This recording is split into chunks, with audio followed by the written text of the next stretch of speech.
Every day we give our time, resources, and energy to the world through our decisions.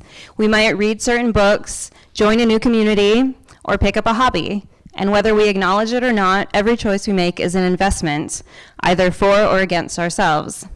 Wise investing requires patience and awareness. It's an art that combines our knowledge from past experiences with future aspirations to inform where we'll put our energy and our heart.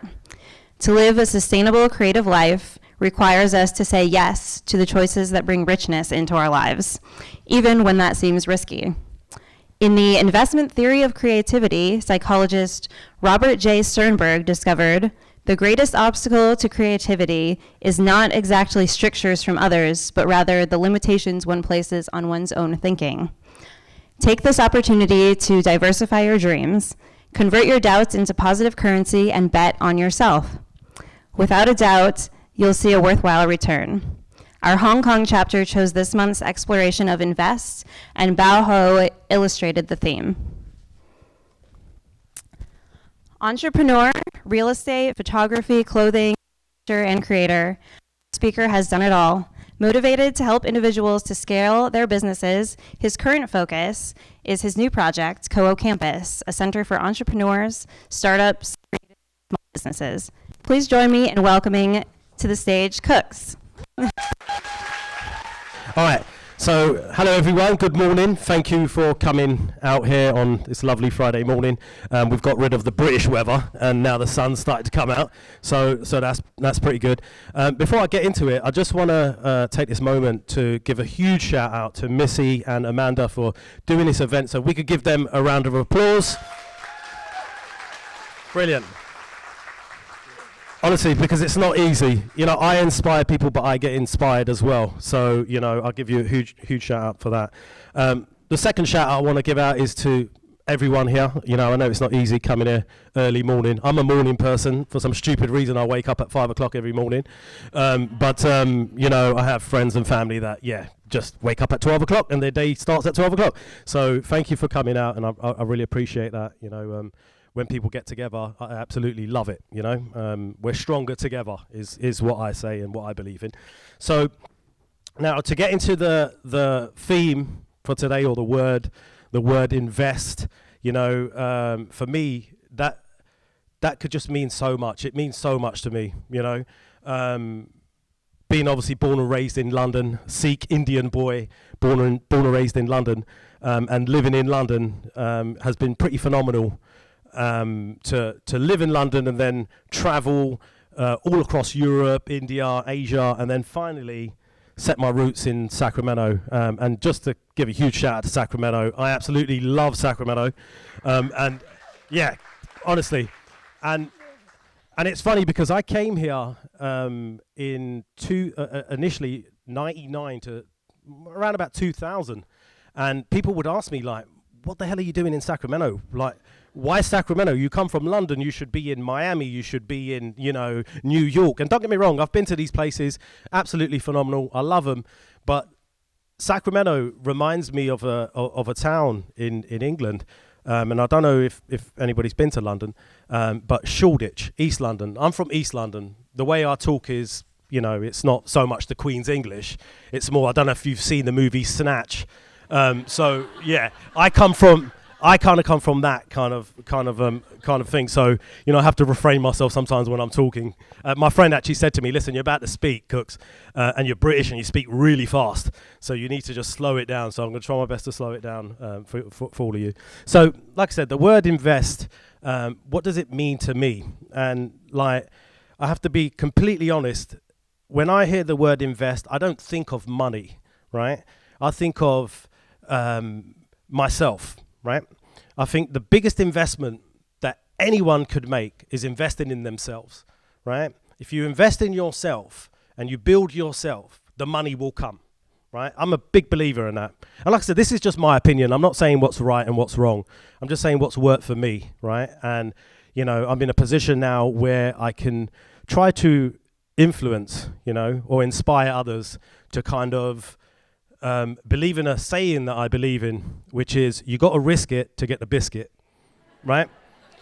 Which is true, you know, like you've got to invest in your time and efforts if you want to do something, especially in today's world.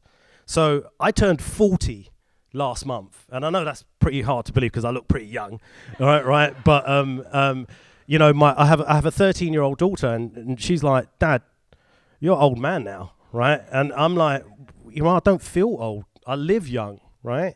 But when I look back, and I think, all right, yeah, I am 40.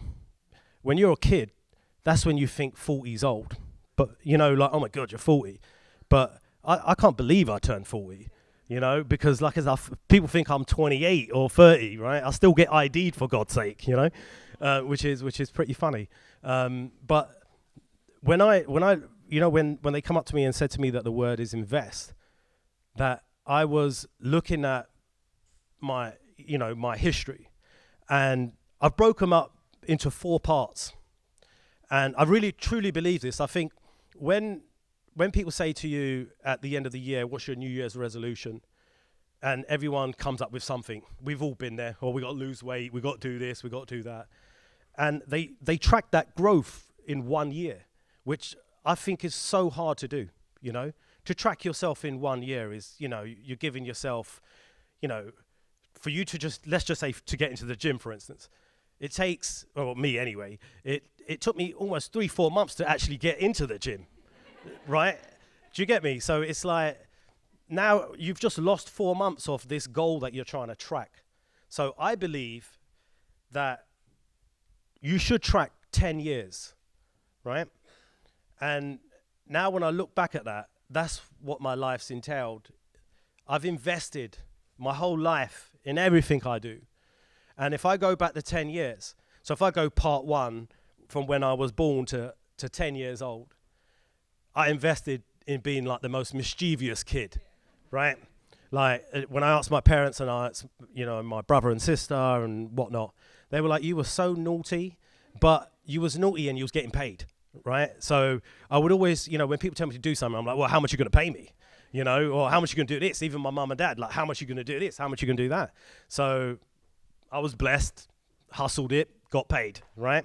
So there's only so much I could tell you about that period because it was obviously, you know, a younger period. The second period part of my life was when I was 10 to 20. Now for me, that was a very, very serious part because it influenced me to the United States. So when I was young, at that period of time, American movies, as everyone knows, is huge. You know, I think being in America, it's different, but coming from outside of America, all you think of is Hollywood, you know, all these movies are American, you know. Now different, last 20 years different, all these other movies have popped up, British movies have become popular, other movies of, you know, other countries and whatnot. So taking that in consideration, I was influenced to America. And I was like, one day I'm going to go to America. I want to see it for myself. Is this really true, what you see in the movies? So 1993, I was 13 years old. Our family booked a trip to come to America. Super excited. I was so excited. I was like, finally, I get to do it.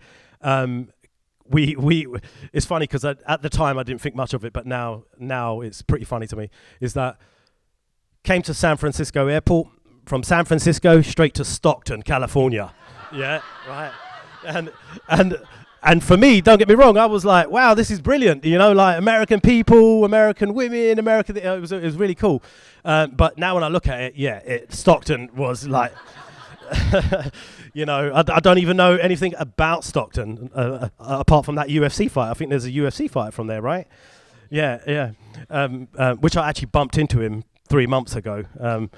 Diaz, that's it. Something Nate Diaz, yes, right. So when I look back at that time, it was pretty funny. We were here for 2 weeks. The first week was here.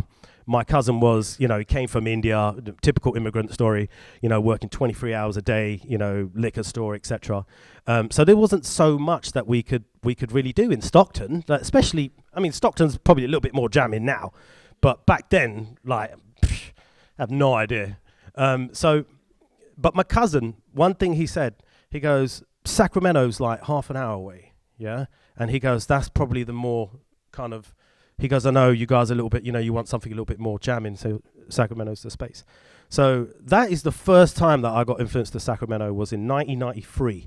And obviously, you know what Sacramento was back then. It wasn't as it is today. You know, downtown wasn't what it was. You know, correct me if I'm wrong, but that's, you know, I think in '93 it wasn't like that. So anyway, to jump forward is that after that we went to LA, saw the whole, you know, what I envisioned in movies and whatnot. But something really stuck with me about Sacramento, and I loved Sacramento. So when I went, that in my head, I said, no, now I'm going to invest everything to move to the States. I'm going to marry an American woman. I'm going to have the house with the swimming pool and the boat and all of that stuff, you know. And now I went from being British to now being this, I want to be American, right? Which was pretty funny because my friends were making fun of me. But the thing is that I invested my time to figure out how I can make it happen, right? So that was in the back of my head, and you know, that was something that kind of influenced me. But in that second period of time, I went through high school, I went through college, and I went through university. The beginning part of university. So that's 10 to 20, and in that stage, when I was 19, I did it. So when I was 19, I moved to the States, and everyone was like, "Wow, like, you know, you said it when you was 13, and you actually did it, right?" So for me, I had to invest my time because I was like, I want it bad. If there's something you want bad, like I said, you have to invest in yourself before you could do anything. So I took it in my power, whatever you want to call it, to make it happen. So that's when I came out here, and that is when it truly started for me. So now when I go on to the third period of my life, which was literally 20 to 30, now that was my key part. I came to America and I was like, all right, I want to be known here, right? I want to make a difference. I want people to know who I am. And I think because I'm British and I speak different, I think automatically people, you know, they were intrigued. Like, what is this guy doing here? You know, especially, I mean, that's the number one question I get all the time, even from people here. What the hell are you doing in Sacramento? You know, and you know, it's funny because I tell them, I really give them a response like I've been living here my whole life, like I've been born and raised, and I start going into. It's funny, actually. Just yesterday, because and I'll get to it. Co-work campus is in downtown, and every time I'm walking around to get some food or whatnot, people ask me for directions, and it's just the most funniest thing that this, you know, they ask me for direction, and I'm like, yeah, mate, all right, look, you go straight down, you make a left, you go right there, and you go there, and they're like, who is this guy? You know, like, you know, and I'm giving them the directions, so it's pretty funny that that's been happening, but I know the city inside out. So anyway, when I came at that period of time, I stayed for, I think it was about 5 years. So from the third part, 20 to 25, I was here 5 years. I went to MTI College. I don't know if anybody remembers that, right? In Madison, right? Madison, and I was living in Bradshaw, right? And I didn't have a car, and I had to travel to Madison, and it was the most ridiculous journey ever. It took me 2.5 hours from Bradshaw to there. I would have to catch the light rail train to downtown, catch a bus to another thing, get off that, catch another bus that would take me there. And it was ridiculous because London has the best public transport system in the world. It's just phenomenal. Like, you don't even need a car. So coming from that to this public transport was pretty crazy. But anyway, I went to the school. I studied MCSE, Cisco engineering. Did not use that shit at all, right? Yeah, I don't know why I did that, but you know, even though it's a good pay. I mean, I could be on 150,000 at least in the Bay Area doing it, but I totally forgot everything. So so that was pointless.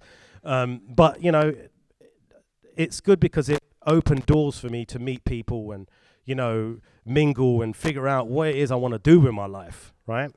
And it's pretty crazy because in those 5 years, I did figure it out what I wanted to do.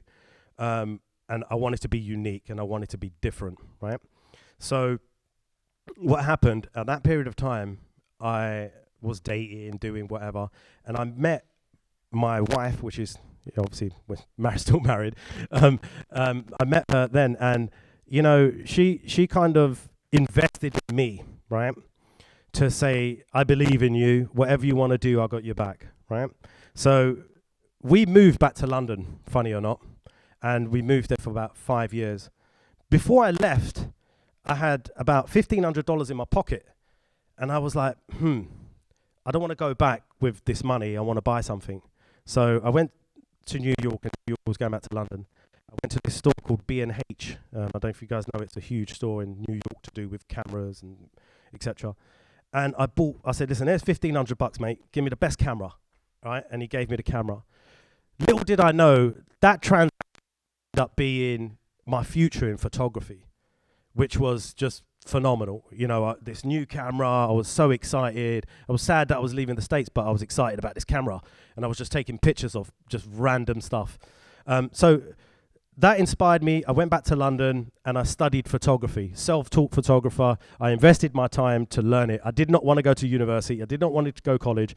I didn't want to go to these courses where people are just trying to make a quick buck, you know, to teach you stuff that you could just learn on YouTube. So I invested my time in learning how to do photography, and I did it. You know, I went from being nobody in photography to now shooting international weddings, shot a segment for Vogue, Cosmopolitan in Europe, shooting for high-end Indian brands, right? Shooting high-end Indian weddings. You know, I invested my time in actually believing in that the biggest investment in your life is yourself. The biggest investment when you're getting married is your wedding day. Yeah, it is the pictures, etc., etc. So that led me, the time that I spent to invest in myself led me to my next venture, which was the clothing. And what I saw was I wanted to do something different. And I invested again my time to figure out what is in the market and what is needed.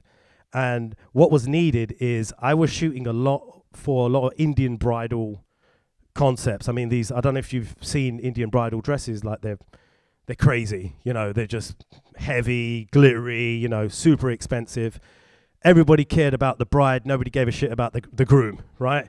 The groom was just getting a regular blazer or suit or whatever, right? Nobody knew. So I was like, in an Indian wedding, when you get married at the temple, the guy is dressed in, you know, the traditional outfit. So I wanted to take that and make it into a blazer, make it into where non-Indians could buy this, right? And you guys in America call it sports jackets, which is a bit I would never call it a sports jacket, but we call them blazers. So what I did is that, again, I invested my time and invested in researching. Did not get any investment money, anything like that. I just wanted to learn the market and figure it out. And I did it, and I started designing my own blazers, and it was a hit. I was dressing up high net worth people in England, and at that time we were moving back to the States, and came here and met the people I met here, Sacramento Fashion Week, Dwayne, shout out to Dwayne. And, you know, I did Sacramento Fashion Week, which is obviously, you know, comparing it to like New York Fashion Week, LA Fashion Week, big difference. But I was like, no, I want to do it. You know, I live in Sacramento now. I want to try and see if I can change something in Sacramento to do with the clothing, and try and see if people could actually wear these blazers in and around Sacramento. And, you know, they range from around about $1,000 to $2,000 a blazer. So for me, the profit margin was brilliant. I didn't want to do it where I'm only making $200-300. I wanted to make $1,000 at least per blazer, right? And that's what I did. So I kind of hustled my way in to kind of get the contacts I need. An opportunity came up where I could go now and dress up some of the Sacramento Kings players, which was phenomenal. Rudy Gay, I think it is. I'm not good with the names. I forgot his name now. Anyways, it was 5 of them, right? And they were pretty tall, so I've never dressed. Actually, the really tall one, I forgot his name. Collie Stein, that's it. Willie Collie Stein was probably the tallest person. I mean, I was, you know, when you take the measurements, I was like, you know, and it was pretty amazing to dress up. But I think what was phenomenal for me is that, holy shit, I'm dressing up these Kings players, you know, and all it is because I invested time in myself. You know, there's something in England that we say, it's like you've got the gift of the gab, which means you know how to talk, right? But you're really good at it, right? And there's people that got the gift of the gab, that just talk bullshit, right? And there's a lot of them, right? And you guys have met a lot of these people too, right? But then there's the other one where the gift of the gab, and they're actually going to do what they say. And the people that know me know that I don't talk rubbish. If I say something, I'm going to do it, right? And if I'm going to invest in somebody, I'm going to invest in them. If I'm going to give them help, I'm going to go that extra mile and give them the help. So that led a lot of open doors to me. Did that. I invested in myself and whatnot. But there was still a bit of a void for me because I was like, I come from a family where we give back. And I was like, I'm not doing any of that. I'm not giving back. And that really bugged me for quite some time. And I would tell my missus, like, listen, I love it. We're earning money. We're doing well. But, really our culture is to give back. But not only that, as a good human being, it's good to give back. So I was like, how can I give back? I don't want to go around giving everyone $20, and saying, hey, yeah, look, giving back, which I would do, when I was in London and in here, when I see homeless, I always want to give back and say, hey, look, go do what you got to do, right? But I felt that I wanted to give back to small businesses, individuals, creatives, because I'm a creative myself. I'm a hustler myself. I'm a small business myself, right? So I made it my goal to implement a project that I was working on pretty much when I left the States in 2005. And it was a brand called Co-wo Campus. And what it was that I wanted to start a co-working space that was free, right? There's no stupid membership. Yeah, like you just come in, you sit down, you work, you collaborate, and you buy a coffee. The money structure was that you buy a coffee or you buy food, and that's how you make the money. That's how we make the money. But most importantly is that we're giving a space for people to come and work, right? So I'll break it down for you just a little bit. If you look at everyone in this room, if you look left and right, back, forward, or whatever, like if we all just took 10% of our time and we actually collaborated together, I personally think we got $1 billion concept right there, right? Because each and every one of you are bloody phenomenal, and I don't think you guys even know it, yeah? Everyone's amazing. You just got to kind of tap into that and say, all right, listen, I'm going to invest more in myself. Give back, yeah, but invest in yourself. So I feel like if we collaboratively work together on a project, I think it will be amazing. So that was the structure behind it, is that have a place where creatives could come and then let them mingle with each other, and let's see what could kind of come out of it, as well as working their own project. So this stuck with me. This was in my head. Co-wo is short for co-working, and campus is because we wanted to give back and educate and give them the tools that they need. So I know photography, I know design, business. Something that I did miss out earlier on is that our family business is real estate. So my dad started his real estate company in 1971 in London, and it's become this amazing, very successful company. My brother jumped on board. My sister jumped on board. I was working there for a little while. So they were a little bit upset. Like, listen, why did you leave? It's funny because I just went back to London 2-3 weeks ago. Unfortunately, my uncle passed away. So I went there for a funeral. And it was a bit of an emotional trip because I haven't been back for a while and all the family were together and whatnot. And they still say to me, my brother's like, listen, what are you doing out there? Come back here. I mean, super successful, super, driving around in Porsches and Ferraris and stuff like that. But the thing is, that wasn't me. I was like, I'm the youngest of the family. I'm a bit of the rebel of the family as well. So I was like, I want to do something completely different. I want to give back. I want people to look and say, oh, you know what? He actually gave back to people. And I wanted to get out of obviously London and come to the States, but I wanted to make a dent, where I made that dent. So that stuck in my head. And from that day when I decided that, I was like, I'm going to live, eat, and shit this. Yeah, right? Do you know what I'm saying? So no matter whatever comes my way, and there was challenges that came my way, 100%. I came here, I saw a bunch of commercial properties here. I remember seeing an amazing property at Sacramento Valley Station, and I go in there and I meet the representative for the city. He comes and shows me one place and he goes, listen, there's another place at the top that's a rooftop, right? That I want to show you. Nobody knows about it, but I'll show it to you. If you like it, then, you know, you could take it. So he showed it to me. I went up there. Instantaneously, I was like, I'll take it. I want it right now. Yeah? What do you need? He goes, oh, we need this, this, and this. I'll go, I'll write you a check right now. Put the deposit down. I want it. But the guy got a little bit scared because the way we do business is very direct, whereas they're like slugs, you know, very slow, you know. And I'm like, well, listen, you want to get it rented, right? I'm ready to do it, you know. And moving from that, it just didn't work out because they weren't processing how fast I could move. So that went, and then I saw another one. I saw a few, and then I had an opportunity where I met a contact. I met a guy, and he had the space. I had the concept, and some of you might know that we were in Midtown, right? And we had to leave that location because I was subleasing off the guy, and it's a bit funny being in commercial real estate, you know, that I didn't invest in getting my own lease, right? Which I get that, you know. Some people say, oh, you messed up. But then I'm like, well, no, I didn't mess up because it's opportunity, right? I didn't pay a penny for that place, right? So I managed to test my project and it bloody worked, yeah? And it was phenomenal, right? I came in there, did what we had to do. We were making money. We were giving back to the community. We were educating. We were doing everything. Yes, it was a lot of space because it was 12,000 square feet, 25 offices, 3 event rooms, 4 or 5 meeting rooms. So it kind of changed what my initial goal was, but I had to test it, right? And I had to test it through this channel where I'm not putting money out my own pocket.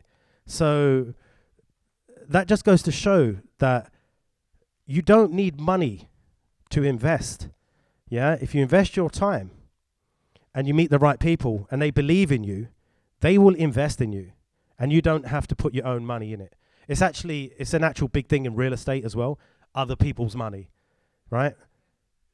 A good businessman or a good businesswoman is to be a good middleman or middlewoman. If you understand that, you'll kill it. Yeah, in terms of making money, commission, you know, just like real estate agents, like they're pretty much middle people as well. So that kind of stuck in my head. So moving forward, that all came down. People thought that we had some issues, and I could have just said, all right, forget it, I'm done, you know, because I still do the photography, and I still do the blazers and whatnot, and I invest as well. So I do micro investing, which is investing 5,000, 2,000, 10,000, you know, whatever it might be, listening to people's ideas. So I didn't give up because I was still, like I said, I'm going to live, eat and shit this idea, right? And what happened is that there was another place that we were going to take, and that was going to be a lounge, an area where entrepreneurs, creatives could come and chill, grab a beer. Because in Europe, it's like that.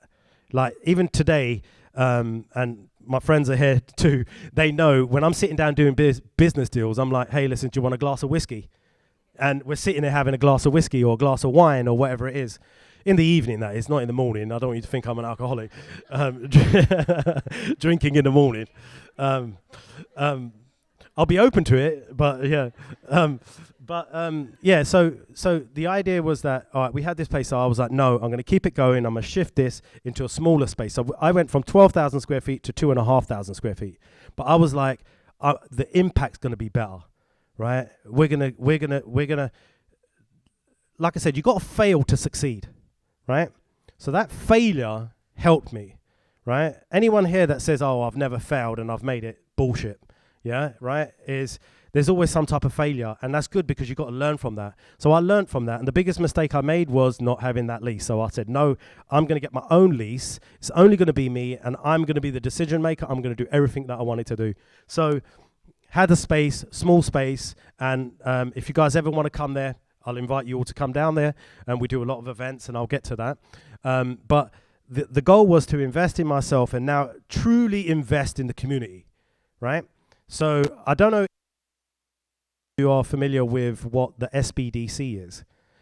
So we had 25 tenants. I couldn't take all the tenants. I took one with me, which was Scott Rogowski, and he was the director Northern California Programs Assistance Director. And what happened, we started engaging and talking. He came into our space and they set up the SBDC Finance Center within our space. So we got speaking, and I was like, listen, what you do, I want to do, because we want to give back. And it's great what you can offer and how we can kind of change it and trying to get creatives, musicians, small businesses, etc., photographers, designers, the people that you're not really targeting, because we live in a new world that it's so much easier. 20 years ago, I couldn't be like certain things that I want to be now because the tools weren't there.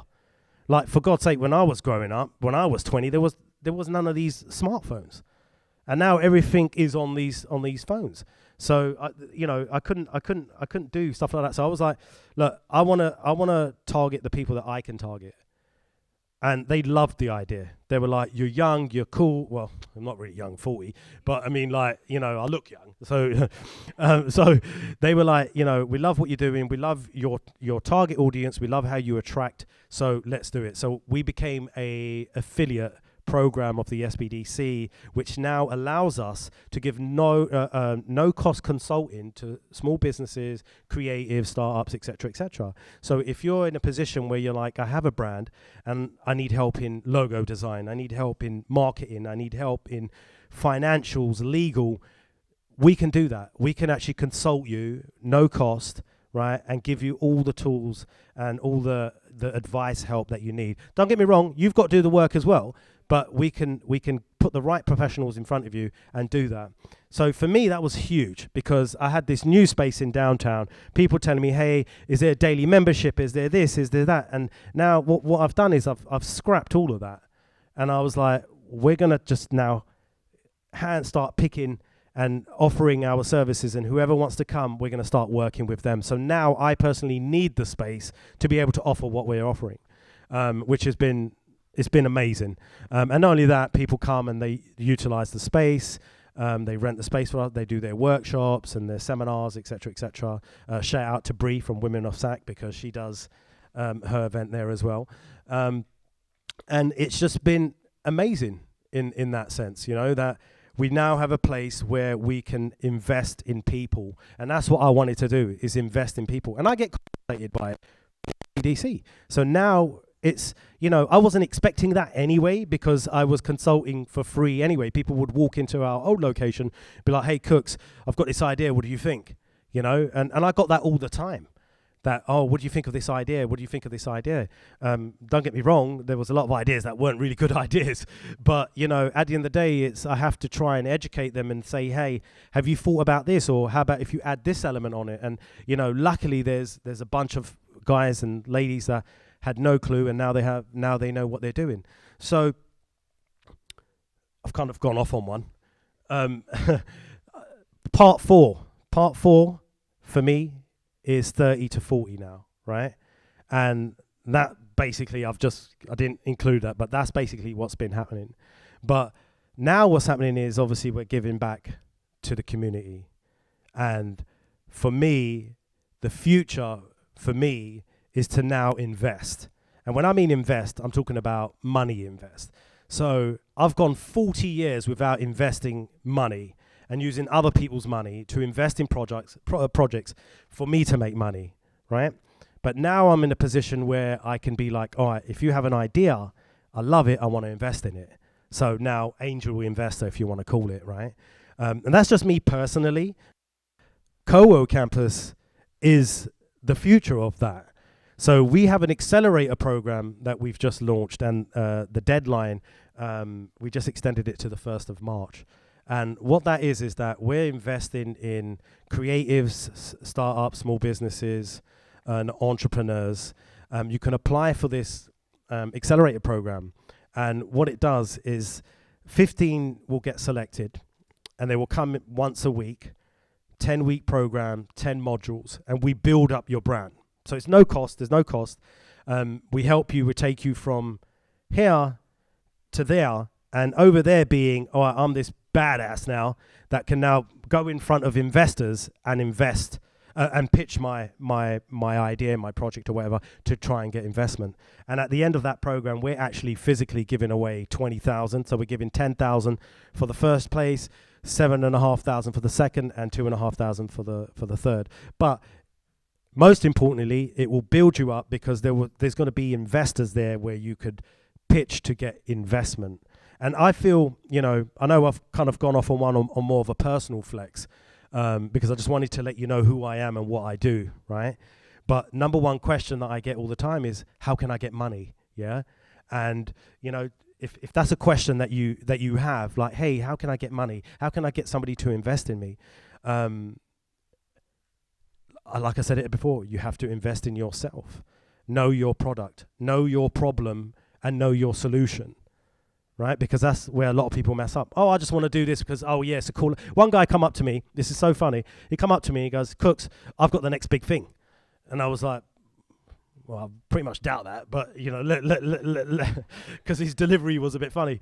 And he come up to me and goes, oh, yeah, I'm going to make this app. It does everything.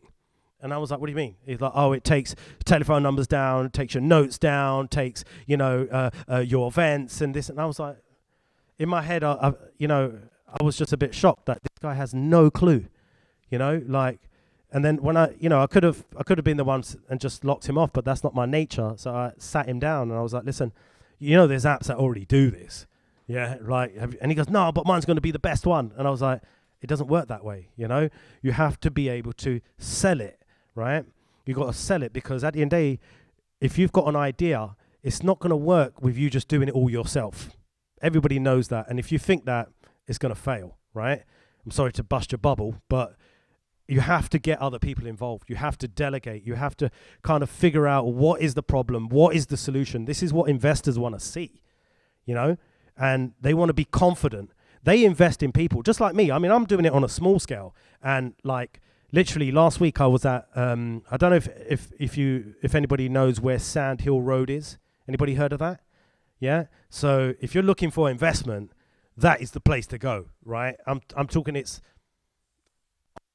next level. Like, I'm there and I'm thinking, wow. And I was just there. Like, this is big time. Like, Bill Gates goes to the Rosewood Hotel there, and a lot of key people go to that hotel. But it's just packed with investors.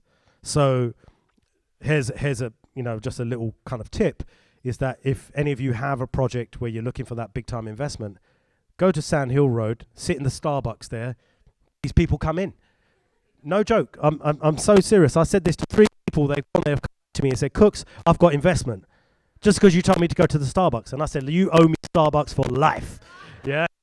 Literally. Right. Even though I'm a boring coffee drinker, it's just plain coffee. So if anybody buys me a coffee, it's just plain coffee. But they invested in going there. They invested their time. They took the information, utilized it, and got that investment. For me, that's happy. I didn't get a penny out of it. I don't really care. I don't want money out of it. I just want to see you grow, right? Because I do other things that kind of take care of what I do, right? And like I said, I'm very, very strong on giving back, and that's what I do. I want to help people, right? I want them to come through Kowo, and it's like, I don't know if you guys been to that 9 rounds boxing place. It's like, I want them to do that. I want you to come in and go through these steps and then walk out there now knowing how to pitch in front of people, right? So to me, that's the most important thing, is that invest in yourself and the money will come. If that's what you're chasing, if that's what you are, you have an idea and that's what you want to do. If it's not that, if I kind of tapped into my photography, like I earn almost $300,000 doing photography 2 years ago. And then the year before that, close to that, right? And that's just because I invested my time, right, in learning all types of photography. It's like martial arts. There's judo, there's karate, there's kung fu. It's just like photography. Learn all of the photography. And for me, I was looking at the trends and what was going on. And then I said to myself, I'm not doing any more weddings. I'm not doing any more of these other stuff. I'm doing corporate. And I went and I chased and did corporate. And I did that in San Francisco because it's just crazy in San Francisco, especially with the amount of work that you could get in San Francisco. So I would travel. As a matter of fact, I'll tell you something crazy. When I came into the United for this period of time, which was December 2014, and I've now been here for 5 years. If you add up all the years, it's 10 years. But when I came here, the first thing I did is I'm going to drive Uber, right? And I didn't need to, but I was like, I want to learn the city. I want to know where all the spots are. So what was supposed to be 1 week ended up being an addiction of 6 months, right? And I earned 75,000 in 6 months doing Uber, right? At that period of time. And it's because I'm a hustler. People were like, oh, wait in here. And I was like, no, I want to learn the whole Bay Area. So I would literally learn the whole Bay Area. And I did it for six months. I met 4,774 people in 6 months. So I didn't see it like I'm driving these people around. I'm going to network crazy. So people will come in and they're like, I'm so energetic. I'm like, hey, who are you? Like, what do you do? Do you have a business card? Like this and the other. So I got offered jobs. I got offered sex. I got offered drugs. I got offered so much stuff. It's just, it was, I have to say, it was probably, I know it sounds a bit funny, but I enjoyed it. I have to say, I really enjoyed it. I really, really, really enjoyed it. I've got stories for days now, of just stuff that's happened in San Francisco. And San Francisco is a funny place, really funny place, but it was an amazing experience. I invested that time. And now, no joke, people come up to me and say, hey, Kuks, do you know a cool place in San Francisco to go eat? Do you know a cool place here? Which I do know. I know all the hole in the walls. I know where this is. I know where all the... I could give you a 2-hour tour of San Francisco and it would be the best tour that you've ever seen, right? And not only that, tour of the whole Silicon Valley. But it opened another door. I could start my own tour company, right? It's funny because I had a slide show and I was going to come up here and give you this whole typical boring, like, hey, this is what investing is, yeah? But I was like, I didn't want to do that. I wanted to be real because people that know me know I'm real and I'll say it how it is, right? So I wanted to come up here. I didn't want this thing to look at, even though I have this that's just got like little bullet points on it. But I wanted to be real, right? And I wanted to just kind of see if I can inspire you somehow, right? Because I get inspired every day, These three right here inspire me all the time, right? And not just them, other people that I've met, So I want to kind of end it with, like I said, 2 quotes. One is obviously you got to risk it to get the biscuit, right? Yeah, which I believe in, right? And there's one that like I love is that you don't have to be the best. You just got to be better than last week, right? And if you look at that, nobody's the best, yeah? Because you're going to get beaten by somebody else, right? All right, you're the best when it comes to like Olympics and all of that stuff, right? But I'm talking about in real life, like you have to struggle to succeed. So it's okay. Just be better than last week, right? Yeah, I guess that's it. I could go on for days, but thank you.